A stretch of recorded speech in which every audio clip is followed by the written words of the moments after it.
So with that, I am going to turn things over to Ivy Osei, who's going to be presenting to us all on the art and science of paid online advertising in higher education.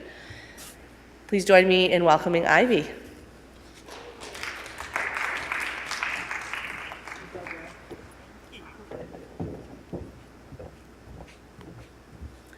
Hi everyone, my name is Ivy Osei, if you don't know, and today I'll be talking about the art and science of paid search in higher ed, especially what we use it for in here. Just in case you are wondering why art and science, it's because to get paid search to work well, we need the two parts of our brains to come together. We need the art science because we need to write messages that will resonate with people, messages that have emotion, messages that people would read and want to do what we want them to do. And then when it comes to the science part, we need to target our art, we need to tag them, we need to track, and then we need to analyze to get our message out the best way that we want. So, what will we cover today? We will talk about what paid search is. I'm sure you've heard it so many times. What is it? How do we use it in here? Where do we have ads? How do we actually create an ad and how do we get that going? And then we'll talk about the future, how we think it will look like in years to come. And then if you have questions, we'll go into that. So let's get started here. So what is paid search? The common one that gets thrown around is SEM, which is search engine marketing. And if you are wondering what it is, it's a kind of internet marketing where you try to get traffic to your website by buying ad space on search engine. So just that simple. Where if you go type in a keyword into a search engine, people that have bid on certain keywords will show their ads. And there's pay per click, there's cost per click, and then there's cost per impressions. These three are just about how you want to pay once your ads are clicked. So for pay per click, it just means that I will pay a certain amount when my ad gets clicked. Or this is how much I'm willing to pay if you show my ad 1,000 times. So it's more about just how various people choose to pay for the ads. And then there's the general one is paid search advertising, which is how we call it here, and paid online ads, which I think represents what we do here much better, and I'll explain as we go along. So in paid search, there are two aspects of it. We have what is called search marketing, which is just search as in, I'm looking for this, and then you go type it in and the ad shows up. So that's search marketing, that's what it's called. And it's called the pull approach because instead of sending your ads to people, you wait for people to come and look for you. So that's what happens when you go to Google and you type in, Leah, what would you type in? Good one. So if you type that in, and then it will show up because you've put that in, you are searching for that, and we bid in the background, so that would show up. These kinds of ads are very text-based, so that it's about what the writing says. It's about you have a title and then you have a description. You find these kinds of ads when you put in keywords. Again, I'll say it several times because it's an integral part of what we do. And because people looking for these kinds of ads are already knowledgeable to a certain extent of what they want, they tend to be better qualified because they've thought through before looking for what it is that you are offering. And it's easier to measure. Somebody clicked this, they got this, it's clear enough. And then it tends to be budget friendly because you are not going to them, they are coming to find you. So that's another distinguishing factor about search ads. And then when you go to display is known as the push approach, because in that instance, you are going to people. So you have your art and then you decide that I want to show it to the people sitting here, or the people that live here, the people that look for me at certain times. That is the push approach. You are going in front of them. This is based on images, so it's important to pay attention to that aspect. This is where the art part of the brain comes in, where you have to think of which kind of image will resonate with somebody looking for a public health master's, for instance. And like I said earlier, this is very targeting focused. So on LinkedIn, then you say that I want to target people that have bachelor's degrees. I want to target people that have only master's degrees. So all these can be considered in making that decision. It's very good for brand awareness because of how the ads get displayed. Some people might have seen what the ads are, but then there are others that might not have seen it. So then it gets shown to them and they say, oh, so there's this school. Well, at least I can read about them. So each of them have different things that they do, but it all works together very well. And it's also very good for retargeting, which I will explain later. And it tends to be of a higher volume. So that's the two aspects, the search and the display. So if you are wondering, how is paid search used in our college? Do you even wonder, or have you thought of how it comes in? Well, we work with research and the research and strategy in conjunction with the programs for when they are creating new programs. Then they send surveys out to people to find out, if we introduce this program, would you even be interested? How do you want that program to be called?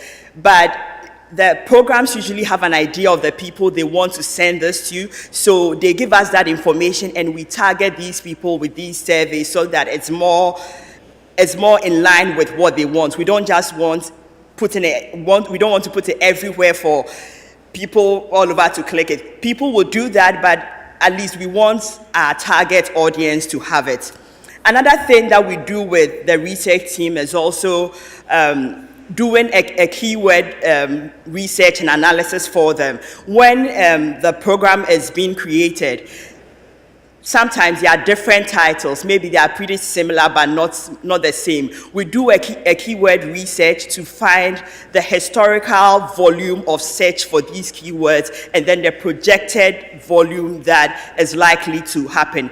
And with these kinds of information, they're able to make a more informed decision based on what they choose to call the program and how even the program gets designed. Then the other thing that we do is the standard marketing, where every day we are on there telling people about the various programs we have. And then when there's a new program coming up, we do that again. If there's a white paper that has been produced that has information that we want to share to people, that's called a boost, where we'll target people and send it out to them so that they see. So these things happen constantly every day. And then the last thing is we interact with various groups in the college to talk about leads, where they came from, how they see them, should they be changed, should they be improved, stuff like that. Then you might ask where we have ads. So we have ads on Google and Bing, which those are search engines. I'm sure you know that. Then we have ads on LinkedIn, on Facebook, and on Instagram. So in addition to these just having their sites, LinkedIn, Facebook, and Google also have audience networks, where when you are setting up the campaign, you can choose for your ads to be shown to those people as well. And those audience networks are chosen based on the kind of programs that you offer. So it's either based on your keywords or your landing page. They are able to look and say, okay, a good place that would be good for your kind of campaigns would be, say, hirered.com. So then I don't have to necessarily go and put ads there. But if I choose the audience network, they are able to send our ads on there as well. And then in addition to the audience network, each one also have what we call partner sites. So you see Bing ads on Yahoo, you see them on AOL.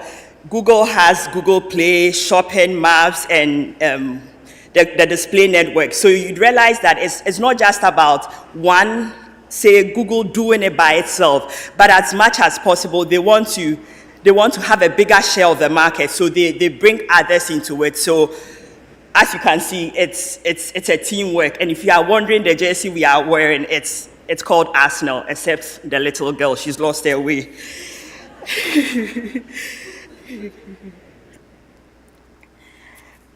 So how do we do this? How do we make this work?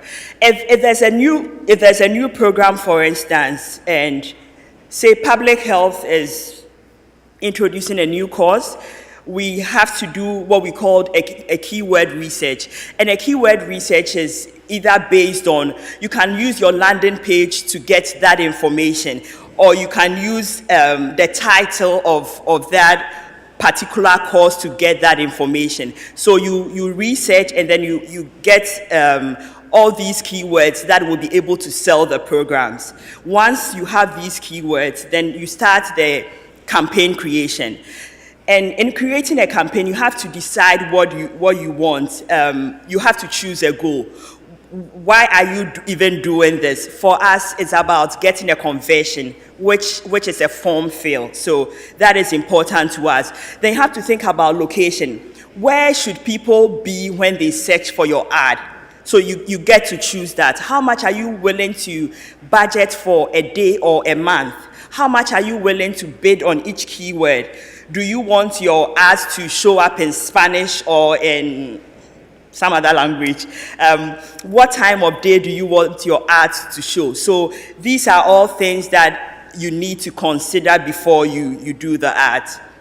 And then you go on to create the ads. So this used to be just 30 characters for the heading and 90 characters for the description. And you needed to make your best quotes come in this little character count. But as time has evolved, they've been more generous. So now you have two 30s and two 90s to put out your message there to convince people why they should look at your product. And then when these ads are done, you wait for it to be approved. Once they are approved and somebody looks for your keyword, your ads get shown. But you have to have a budget running at that time of day, whatever time it is. And then when you look at if it's a display ad we are setting up, it's more about targeting, like I said earlier.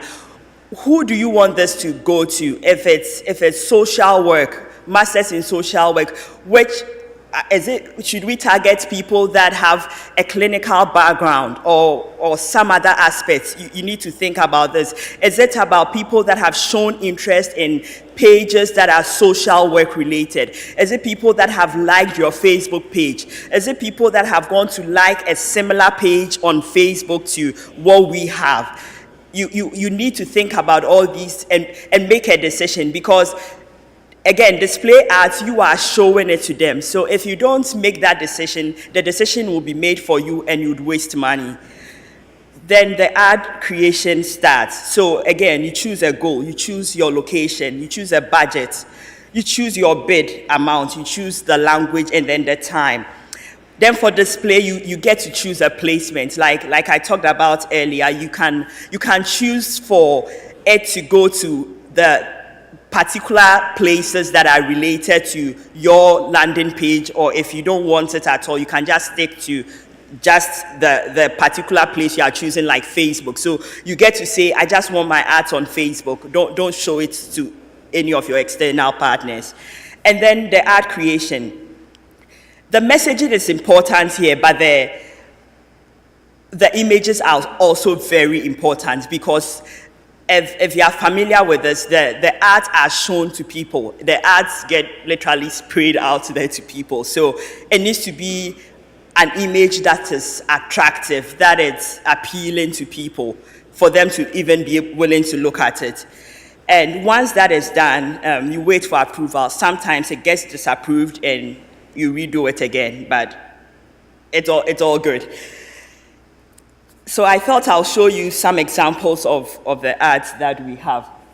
So the one at the end is a campaign that was created for, it was called the New Year, New You, so we have standard campaigns that run throughout the year, and at certain particular times of the year, depending on what is going on, we create special campaigns. So this was for the New Year. We create campaigns for, say, Social Work Month. Like various programs have different things. So this particular campaign was the New Year, New You, where our message was, it's a new year, you are going to make resolutions, you need to think about going to school, and we have great programs. So we make campaigns like that, where this would go on LinkedIn, this would go on Facebook, this would go on Instagram. Then the one with the smiling lady is a campaign we are running right now, which is called Testimonial Ads. So what we are doing for this one is we are getting quotes and images from current students and graduates about what they like about our school. And it's been an interesting experience hearing what excites people about our school. So we use these to create ads, because it's research shows that when there's a face and a message to somebody actually saying something, it reaches far than just a generic something. So we are doing this for all the campaigns, all the programs, sorry, so that's ongoing. So these ads are on Facebook, on LinkedIn, and on Instagram, and also going to the Google Display Network. The one in the middle on the top is a typical ad that you see on Google if you put in, say, Master of Social Work, or a keyword that we are bidding for. So that is how that will look like. And then the one on the bottom is for Bing. So as you can see, they are very, very similar.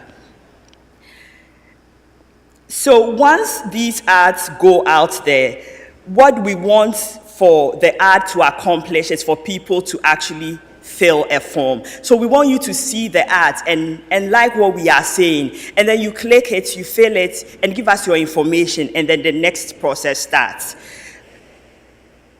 Once the ads go out, that process starts. So then there's a lot of numbers that would come in. This is how the Google page will look like once the information starts coming in. So there's information on how many times our ads were shown, how many people clicked our ads, how many people actually filled the form. And we have this for all the other places. So Facebook would have its own, LinkedIn will have its own, Bing will have its own. So it's a lot of numbers to look at and make decisions. So this information starts coming in, and then this is the next stage. And I want you all to meet Victor. So for those of you who don't know, Victor is my very good friend. And it's simply because I spend a lot of time with Victor and other tools I use to do math, because that science is an integral part of paid search. So this information gets compiled, and then the data has to be reviewed. Are we willing to keep spending money to see more leads come in? Could the messaging be wrong? Then we have to change it. If people get to the landing page, are they filling the form or they are not?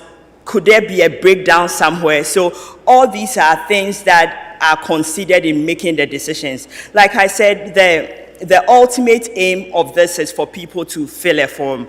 It doesn't happen all the time. There are people that would fill a form, great. Then there are others that would they will get to the landing page, but they wouldn't get to the thank you page. So it means they didn't fill the form. And then there are people that will see our ads and say, okay, but I don't want to fill a form on Facebook and give my information. So I'll go straight to the website. And we use Google Analytics to get all this information. So all these come into play in deciding, should an ad keep running? Should we change an image? Do we need a different version? And we gather all this information, and then we use it for the next step. So the next step is what is called retargeting. So this is for people that went to the landing page, but then they didn't get to the thank you page, and that simply means that they didn't fill the form. So you are able to set up a display campaign and say, I want this to go to people that came to our landing page but didn't go to the thank you page. And it's just a way of reminding people that, okay, we are here.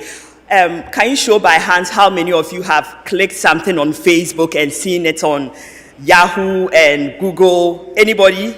Have you ever seen that? Yeah, a few people say that it's a sign from the universe that you need to buy this. No, as we are remarketing to you. We really want you to look at what we are offering.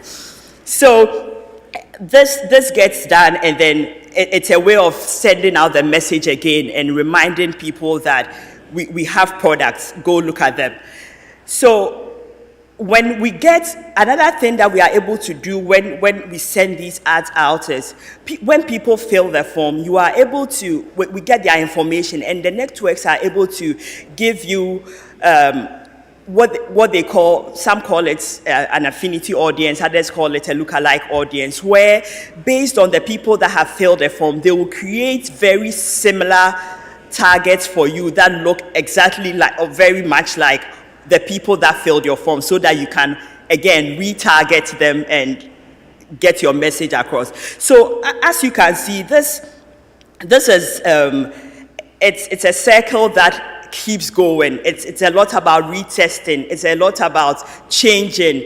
It's an industry that changes a lot. Every day there's something new. So it's about constantly reading, constantly educating yourself, constantly talking to people to see what are you doing that's new. And if your spend is reasonable, you get lucky and then you get a rep. So fortunately for us, for some of the platforms, we have reps that would continue to remind us that, oh, there's this new product. But as you can imagine, they also want to sell their things to you. So there's that part to deal with. So that's the day-to-day part of paid search. Then what does the future look like? So I talked about the main players, and Google is, for the search engine market, it has a huge percentage of the market, and this is because they started in the early 2000s and they set it up how they wanted. So others tend to just follow and copy. So, but it's all based on on online, and that is where our students are. So we have to keep doing that, because that is where we find our students. But as it's developed, as Google has changed things and brought new things in, now there are extensions that are based on location. So if you see an ad, you can actually click it and make a call there. It's called call extensions. You have location extensions, and with these ones being introduced, brick and mortar schools are also getting interested, because they've realized that there's a lot more happening online too. So how will that change the competition going forward? I don't know, we'll see. And then there's the effects of artificial intelligence. At first, the ads, you had to just write the ads, and it's like, this is what I want it to be. Now you are allowed to write several headings and several descriptions, and then the system will pick and match which one they think would serve you best. The jury is still out on that, but how would that evolve in the next few years? Would we even have to write ads at all? I don't know. And then the other thing is, I don't know if you've noticed that you are watching a TV show, and then what you are watching, you start getting ads on your phone. So Samsung is doing that currently. I don't know if other TV brands will start, but they have that ongoing where you are watching, and then you start seeing what you are watching, information on that on your screen. And how would that evolve? Would people start getting ads based on the conversations they are having in their homes? We wait to see how things will evolve. But but that's how it's going to look like. There's going to be a lot more activity and interaction in this outlet. So I am excited to see what happens. Anybody has questions? That's all I have for you. We have a few minutes if anybody wants to ask a question. Uh-oh.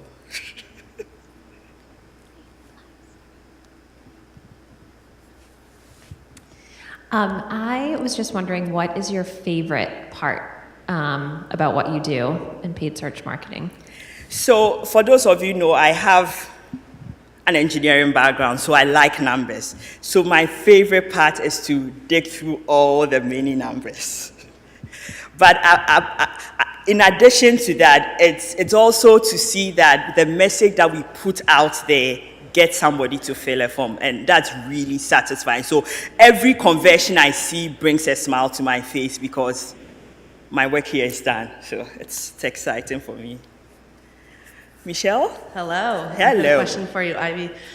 So yesterday, we talked a lot about new products and product development and where the industry is going, and this track is on the future of higher ed, and I think this afternoon we're going to be hearing more about where the industry is going as a whole. And I'm wondering just what you think about your role in particular, what role you play in that conversation, because it seems to me, with paid search marketing, you've got to always be one step ahead, of where are people going to be looking next? What are they going to be searching for next? So do you see, a direct correlation between the work that you do in your field and the conversations we're having around product development and what to bring to the market? So currently, as things are set up, I feel like usually me and the person nobody sees, we get pulled in a bit later than I personally would have liked. Because sometimes it's when the decisions are made. But because we tend to, sorry about the we, because we tend to put the messaging out there, I think it's important that we get pulled in pretty early, because we get to interact with people in the industry. We get to interact with people that are working on the new and evolving things. So yes, they always have new things coming up, and as new things are developed and we are given the chance here, we'll be able to share that, look at this place, everybody else is doing this, or somebody is going into it. So it's definitely an area that is very much looking into the future. So yes, I would like to be part of conversations, ongoing conversations into the future. Is that all? Thank you so much for listening. I appreciate that.